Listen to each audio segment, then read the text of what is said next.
Hello everyone, welcome back to yet another new video, and this is the last video in the series of the biography of University Wits writer. Today we will discuss the biography of Thomas Keat. Thomas Keat was belonged to the Elizabethan era and also he was the member of University Wits. So without any further delay, let's get start the video. Thomas Kyd was born in 1558 probably in London.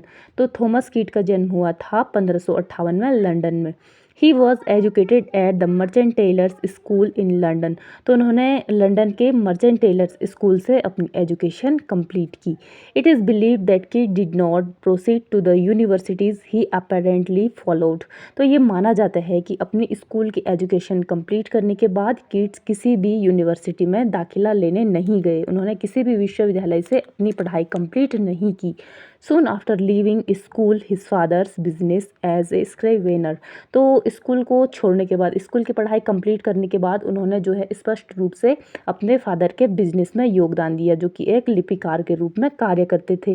जो लिखने से संबंधित कार्य होते थे तो उनके father का उसी प्रकार का कुछ बिजनेस था। तो थॉमस कीट ने अपने फादर की इस बिजनेस में हेल्प की। तो इस कारण से वो किसी भी यूनिवर्सिटी पढ़ने नहीं गए थे, लेकिन किसी यूनिवर्सिटी पढ़ने नहीं जाने के बाद भी वो जो है यूनिवर्सिटी विट्स के मेंबर थे। थॉमस कीट की अर्ली लाइफ और एजुकेशन को देखने के बाद हम देख लेते हैं उनका literary career and works. Kyd probably began his career as a popular playwright about 1583। तो कीट ने अपने लिटरेरी करियर की शुरुआत की थी 1583 से एक लोकप्रिय नाटककार के रूप में। प्ले राइट का मतलब होता है नाटककार, जो कि प्लेस, ड्रामा या नाटक को लिखते हैं।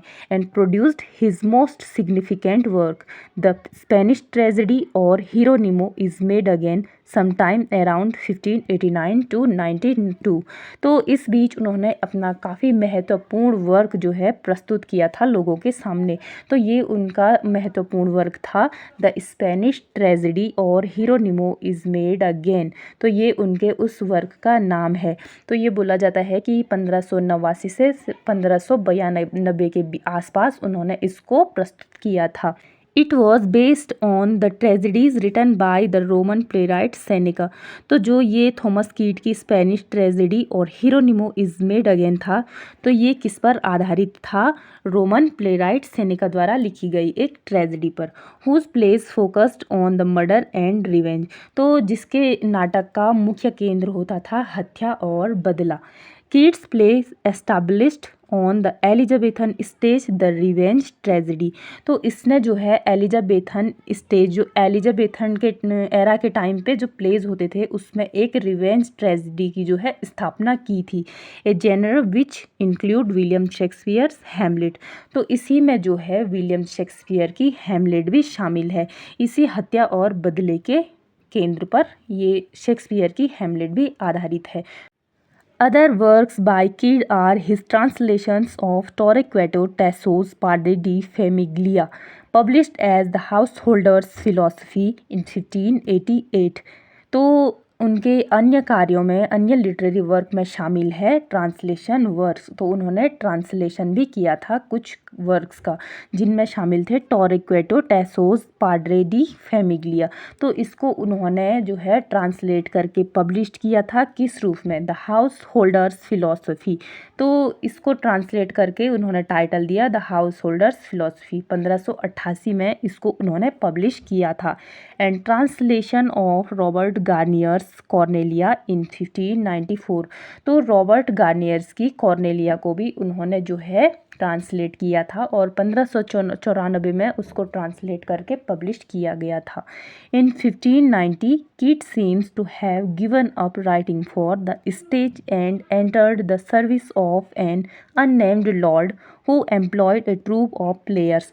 तो ये माना जाता है कि 1590 में लगभग जो थॉमस कीट थे उन्होंने जो है स्टेजेस के लिए लिखना लगभग बंद कर दिया था और वो एक अननेम्ड लॉर्ड की सेवा में लगे थे। एक अननेम्ड जिनका किसी को भी पता नहीं था लोगों को, तो एक ऐसे स्वामी की सेवा में वो लग गए थे और जिन्होंने जो है खिलाड़ियों की एक टुकड़ी को भी नियुक्त किया था। तो इस प्रकार से जो है वो उनके सर्वेंट बन गए थे। Kid was probably the private secretary of this nobleman. तो किड जो है संभवतः जो इस नोबलमैन अननेम्ड लॉर्ड जो था उसके एक प्राइवेट सेक्रेटरी के रूप में कार्य करते थे, वो निजी रूप से इसके लिए कार्य करते थे। Kyd's lord patronised a company of players for which Christopher Marlowe also most likely road.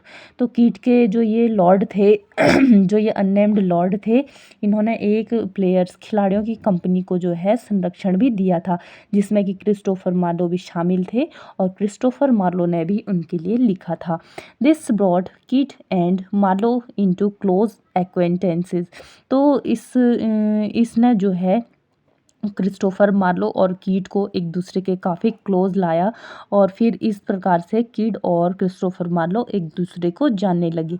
In early मई 1593, तो लगभग 1593 में Kyd was arrested by the Queen's Privy council.